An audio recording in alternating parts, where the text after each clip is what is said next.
Hi guys, welcome back to my channel. My name is Adlike and I mainly give information to migrants and aspiring migrants here in Australia. So I know this topic will be of course very relevant to them at the moment, and I'm just going to be restating what the Minister for Immigration, Mr. Alan, has just said.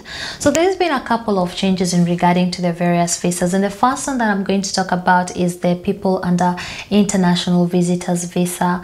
So there are about 200,000 people within this visa. And what he said is that for those who don't have close family to support them during this time, then they are required to go home if they are not able to support themselves. The second visa that he's spoken about is the people under international student visa. So there are about 500,000 students, international students in Australia at the moment.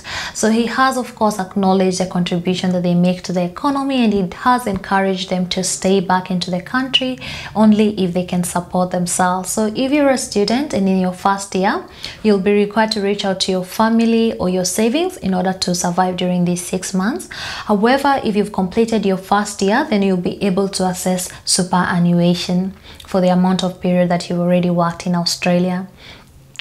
The other change that he's spoken about is that as of 1st May, the students who had extended working hours will go back to 40 hours at fortnight. So before there were changes that students can be able to work for more than 40 hours if you work in some of the critical industries such as the supermarket workers and the healthcare workers and disability workers. So as of 1st of May, they'll go back to 40 hours a fortnight to allow the Australian residents and permanent residents to access the jobs.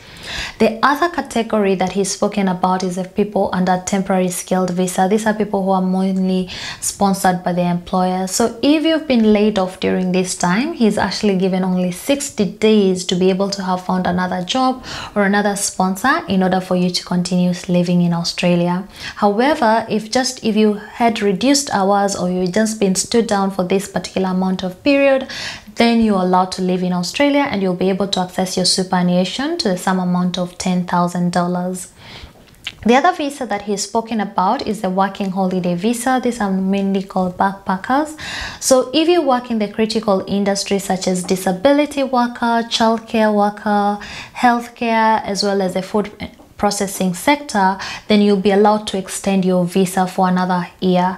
So however, if you're not able to support yourself, the message is pretty much the same. The last category that he's spoken about is for people under the 485 visa. You'll be allowed to access your superannuation during this period.